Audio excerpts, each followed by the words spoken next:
교회의 갈등과 성장이라는 제목으로 하나님의 말씀을 나누고 기도하도록 하겠습니다. 성도님들이 기도해 주시고 많이 도와주셔서 은혜 가운데 선교 잘 다녀왔습니다. 선교에서 어떤 사역했는지는 이제 광고 시간에 준비한 동영상도 보여드리고 또 선교 보고도 하도록 하겠습니다. 오늘 본문은 예루살렘 교회가 결정한 내용을 편지에 써서 저 위에 있는 이 안디옥 교회로 보내는 내용입니다. 놀랍게도 오늘 본문 보시면 이 건강한 교회의 특징이 잘 나타납니다. 건강한 교회의 핵심은 소통을 잘하는 겁니다. 건강한 교회라고 해서 갈등이나 문제가 없지 않습니다. 아무리 좋은 교회, 훌륭한 교회라 해도 갈등은 반드시 존재합니다. 중요한 것은 이 갈등을 어떻게 해결하는가 하는 겁니다.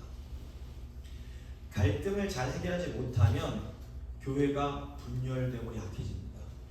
하지만 갈등을 잘 해결하면 도리어 이 갈등 때문에 교회가 더 성장하고 강해지게 됩니다. 근데 이 갈등의 원리가 교회뿐 아니라 가정에도 똑같이 적용이 됩니다. 사실 우리는 이 갈등을 해결하는 과정에서 성장하고 성숙해지게 됩니다. 제가 여기 훨씬 더 몇십 년 더 많이 하신 분도 계시지만 20년 정도 부부 생활을 했는데 부부 생활하면서 깨달은 진리가 딱 한 개가 있습니다. 뭐냐면 저는 죽었다 깨나도 제 아내를 완전히 이해할 수 없다라는 거. 중요한 것은 아내를 다 이해하지 못해도 얼마든지 아내를 사랑할 수 있다라는 겁니다. 사랑은 다 이해하지 못해도 있는 모습 그대로를 인정하고 수용하는 겁니다. 바울이 가르치는 사랑의 첫 번째 특징이 오래 참는 겁니다. 만약 이해가 다 되면 오래 참을 필요가 없어요. 도저히 이해가 안 되니까 오래 참는 겁니다. 교회도 마찬가지입니다. 다른 교인들의 말이나 행동이 다 이해가 되면 저희가 참을 이유가 없습니다. 그런데 교회는 도저히 이해할 수 없는 행동을 하는 그런 교인들이 반드시 존재합니다. 근데 이걸 너무 이상하게 생각하시면 안 되는 겁니다. 유대파 신자들 입장에서는 이방인 신자들이 이해하기가 너무 어려웠을 겁니다. 반대로 이방인 신자들도 그 깐깐한 유대파 신자들을 이해하기가 너무 어려웠을 겁니다. 하지만 초대교회는 본질에 집중함으로 이 문제를 해결합니다. 본질에 집중하는 것에는 두 가지 차원이 있습니다. 하나는 이 수직적 차원으로 복음을 딱 붙잡는 겁니다. 우리는 오직 예수님의 은혜, 즉 하나님의 사랑으로 구원을 받습니다. 이것이 우리가 붙잡아야 될 수직적인 본질입니다. 또 다른 하나는 이 수평적인 차원으로 예수님처럼 희생하고 섬기는 겁니다. 우리는 사랑 안에서 다른 교인들을 위해서 희생도 하고 양보도 해야 됩니다. 이 두 가지가 모두 교회의 본질입니다. 교회는 이 두 가지를 또 둘 다 놓치면 안 됩니다. 우리는 절대로 이 진리를 타협해서는 안 됩니다. 하지만 동시에 우리는 예수님처럼 다른 사람을 사랑해야 됩니다. 교회가 진리를 타협할 때 그건 더 이상 교회가 아닙니다. 하지만 또 교회가 서로 사랑하고 희생하지 못할 때 교회는 갈라지고 무너지게 되는 겁니다. 건강한 교회는 이 두 개의 본질을 꽉 붙잡고 소통을 통해서 갈등을 해결합니다. 그래서 갈등이 있는 게 문제가 아니라 갈등을 제대로 해결하지 못하는 것이 문제인 겁니다. 초대교회에도 매우 심각한 갈등이 있었습니다. 이때 초대교회가 본질을 꽉 붙잡고 소통을 통해서 이 갈등을 해결합니다. 오늘 본문을 통해서 초대교회가 어떻게 갈등을 해결하고 더 성장하게 되었는지를 한번 함께 생각해 보도록 하겠습니다. 세 부분으로 나눠서 오늘 본문 살펴볼 텐데 첫 번째 권위, 두 번째 소통, 세 번째가 열린 마음입니다. 먼저 권위입니다. 교회가 갈등을 해결하려면 먼저 권위에 대한 인정이 필요합니다. 22절 보시면 이에 사도와 장로와 온 교회가 그 중에서 사람들을 택하여 바울과 바나바와 함께 안디옥으로 보내기를 결정하니 곧 형제 중에 인도자인 리더인 그 바사바라 하는 유다와 실라더라. 지금 갈등을 해결하는 세 가지 주체가 사도와 장로와 온 교회입니다. 근데 여기 굉장히 중요한 의미가 있습니다. 우선 사도와 장로는 교회의 리더들을 말합니다. 근데 이 사도와 장로의 차이가 뭘까요? 사도는 수직적 차원의 영적 권위입니다. 즉 사도는 하나님이 직접 세우신 말씀의 권위입니다. 그러니까 사도에게 주어진 말씀의 권위에 대해서는 사람들이 도전할 수 없고 무너뜨릴 수 없습니다. 그러니까 베드로 사도의 권위는 예수님이 직접 주신 것으로 사람이 좌지우지할 수 없었습니다. 갈라디아서를 보시면 사도 바울이 자신의 사도권에 대해서 하나님이 이걸 직접 주신 거다라고 강조합니다.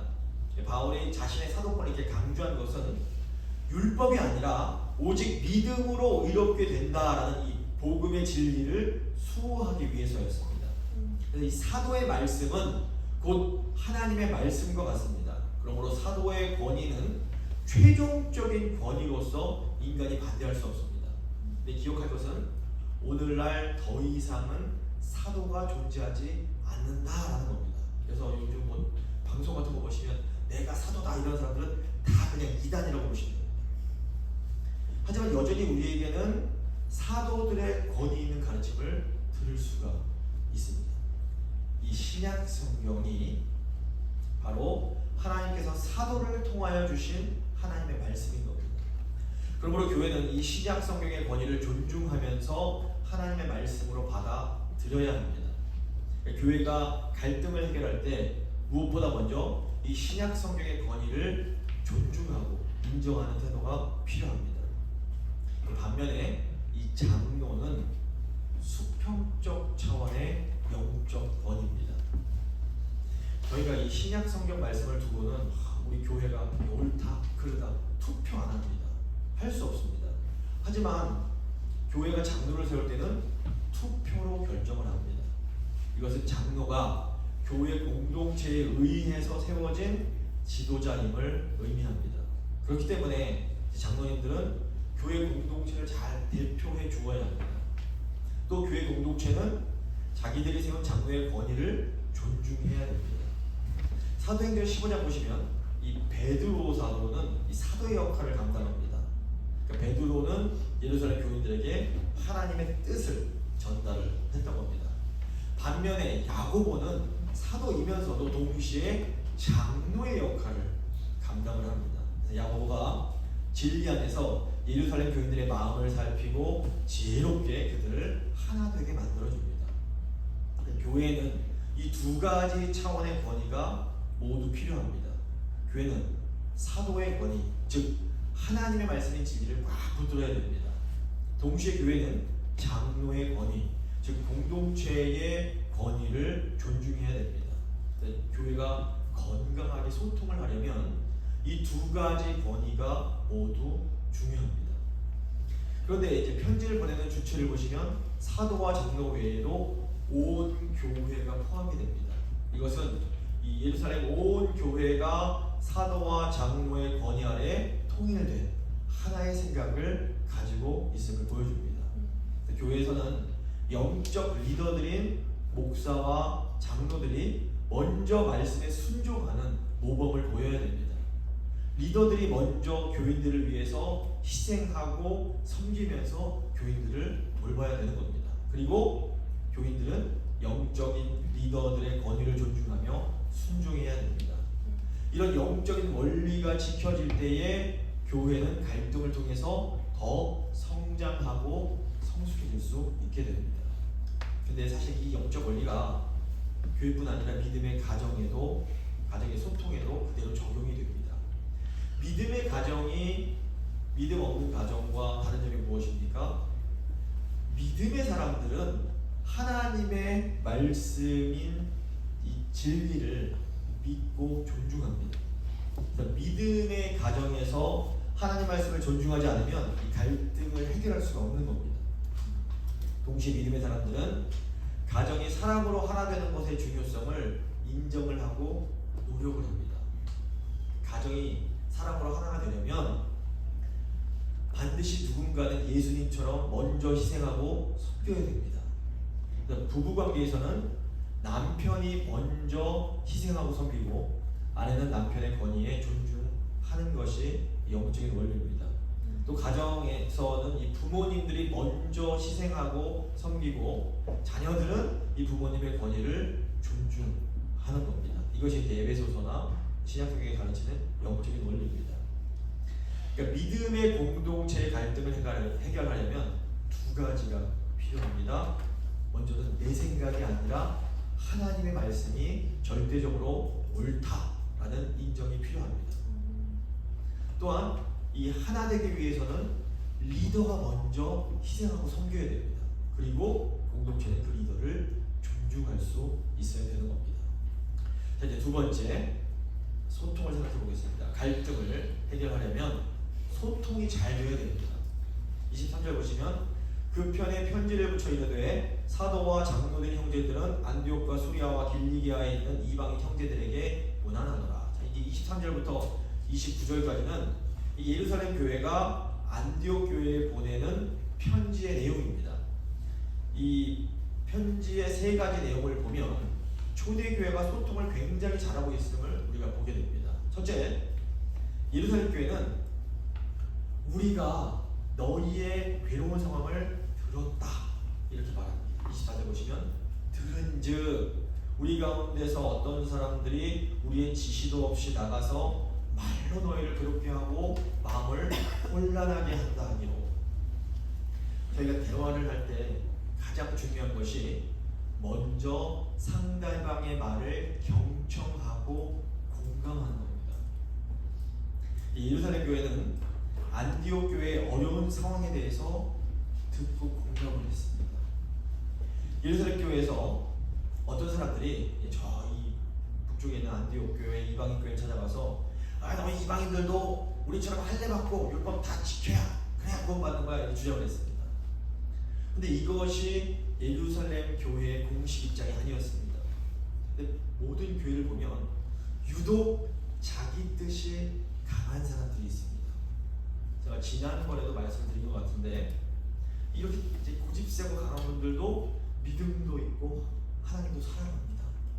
근데 이런 사람들은 잘못된 신학 때문에 다른 교인들을 너무너무 힘들게 만듭니다.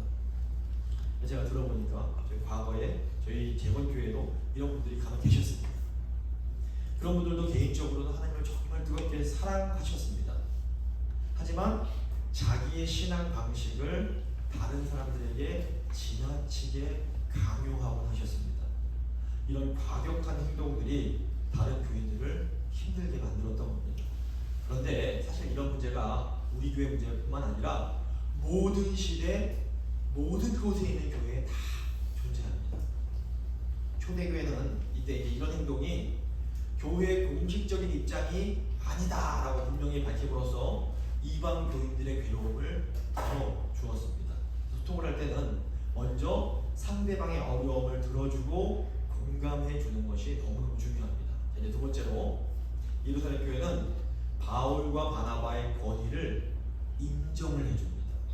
25절 26절 보시면 사람을 택하여 우리 주 예수 그리스도의 이름을 위하여 생명을 아끼지 아니하는 자인 우리가 사랑하는 바나바와 바울과 함께 너희에게 보내기를 안장일치로 결정하였더라. 그리하여 유다와 실라를 보내니 그들도 이 일을 말로 전하리라. 보시면 예루살렘 교회가 이 바울과 바나바 안디옥 교회의 어떤 지도자인 이 바울과 바나바를 우리 주 예수 그리스도를 위하여 생명을 아끼지 않는 사람들이며 또 우리가 그들을 사랑한다 이렇게 설명을 합니다. 이 표현은 바울과 바나바의 영적 권위와 그들의 헌신을 공식적으로 인정해주는 말이었습니다. 이 인정을 통해서 바울과 바나바가 계속해서 힘차게 선교 사역을 감당할 수 있게 됩니다. 그래서 우리가 소통할 때 상대방의 그 수고와 노력을 인정해주는 말이 너무너무 중요합니다. 그러니까 교회를 위해서 열심히 수고한 분들에게 아우 너무 수고하셨습니다. 너무 감사합니다. 이렇게 말하면서 인정해 주는 것이 중요합니다. 저희 교회를 위해서 수고하는 분들 너무 많이 계십니다. 저희 교회는 항상 일당백을 하는 교회인데 이런 분들에게 계속해서 감사와 그 인정의 말 하는 겁니다. 수고하셨습니다. 너무 감사합니다. 이런 말 계속 해주시기 바랍니다. 또 이번 선교를 위해서 수고한 선교팀에게도 이제 보시면 점심시간 시간에 수고 많이 했다 이렇게 격려해 주시기 바랍니다. 이 인정하는 말에는 굉장히 큰 힘이 있습니다. 특히 믿음의 동역자들에게 인정을 받으면 마음에 큰 위로와 힘이 되는 겁니다. 예루살렘 교회는 특별히 지금 유다와 실라라는 지도자를 편지 전달자로 선택을 합니다. 유다와 실라는 단순히 편지만 전달하는 사람이 아니었습니다. 32절 보시면 이 사람들이 선지자였습니다. 이것은 이 사람들이 하나님의 말씀을 받아서 전할 수 있는 영적 권위를 가진 자들임을 의미합니다. 유다와 실라가 예루살렘 교회를 대표해서 안디옥 교회를 위로하고 격려하는 살아있는 편지였던 겁니다. 고린도후서 3장 보시면 바울이 그리스도인들 향해서 너희가 그리스도의 편지다 이런 말을 합니다. 그러니까 우리도 서로에게 예수 그리스도의 편지가 되어 주어야 합니다. 그러니까 우리가 하나님 말씀으로 서로 위로하고 서로 격려할 때 이 교회 갈등이 해결될 수가 있습니다. 셋째로 예루살렘 교회는 세 가지 결정사항을 이제 설명을 해줍니다. 28절부터 29절입니다. 성령과 우리는 이 요긴한 것들 외에는 아무 짐도 너희에게 지우지 아니하는 것이 옳은 줄 알았더니 우상의 제물과 피와 목매어 죽인 것과 음행을 멀리할지니라. 이에 스스로 삼가면 잘 되리라. 평안함을 원하노라. 예루살렘 교회의 결정은 1세기 소아시아 지금의 이제 터키 지역 교회들과 특별히 관련된 그런 사항들이었습니다. 당시 이 소아시아 지역에서는 이교 신전에서 동물을 제물로 바치는 의식이 굉장히 흔했습니다. 제물로 바쳐졌던 고기는 신전에서 의식이 끝난 후에 시장으로 가서 유통이 되거나 아니면 신전 근처에서 열리는 잔치에서 사용이 됐습니다. 근데 이제 돈께나 좀 있고 부유한 사람들은 신전에서 열리는 잔치나 제사에 참여할 기회가 많았고 고기를 먹을 기회가 좀 많았습니다. 이런 자리에서 제공되는 고기는 대개는 제물로 바쳐진 고기였던 겁니다. 하지만 일반 서민은 고기를 자주 먹지 못했습니다. 그래서 고린도전서 8장 보시면 바울이 이 우상의 제물에 관해서 조금은 다른 차원의 가르침을 제공하는 것을 보게 됩니다. 그래서 바울이 뭐라고 그러냐면 이 고기 자체는 하나님이 만드신 고기는 중립적이고 우상은 사실 아무것도 없는 허상에 불과하기 때문에 신앙이 강한 사람, 이 사람은 고기 먹어도 아무 문제될 게 없다 이런 식으로 말을 합니다. 하지만 신앙이 약한 신자들이 있으니 그분들을 좀 배려를 해라 이렇게 말을 하는 겁니다. 이게 무슨 의미입니까? 정말로 중요한 것은 이 결정에 담긴 영적 원리라는 겁니다. 오늘날은 2000년 전과는 상황이 또 전혀 다릅니다. 솔직히 저희는 우상 제물을 먹을 기회가 거의 없습니다. 그러므로 나는 이 말씀 잘 지켰어 이런 말씀 하시면 안 됩니다. 우리는 문자적인 내용보다 조금 더 깊이 들어가야 됩니다. 오늘날 우상 제물을 먹지 말라는 것이 무슨 의미일까요? 우리는 이 시대의 우상 숭배적 행동에 동참하지 말아야 됩니다. 이 시대 사람들이 섬기는 대표적인 우상이 바로 돈입니다.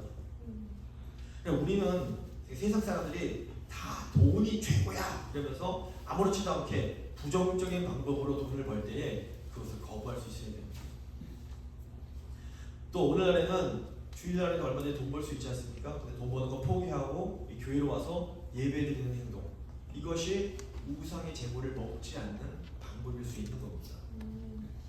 또 피와 목며 죽인 동물의 고기를 먹지 않는 문제도 마찬가지입니다. 그러니까 고기 먹을 때 항상 바짝 구워서 웰던으로 먹는다고 율법 지키는 거 아닙니다. 레위기에서 피 먹지 말라고 이것을 금지한 목적이 뭡니까?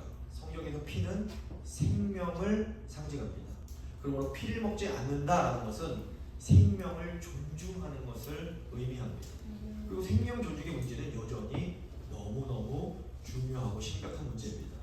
그러면 오늘날에는 뭐 낙태라든가 안락사와 같은 이런 것을 반대하는 것이 피를 먹지 않는 것과 연결이 될 수 있습니다. 음행 역시 우상 숭배와 밀접한 관련이 있습니다. 이 음행의 문제는 단순한 육체의 문제가 아니라 영적인 문제입니다. 그리스도인들은 음행을 피해야 됩니다.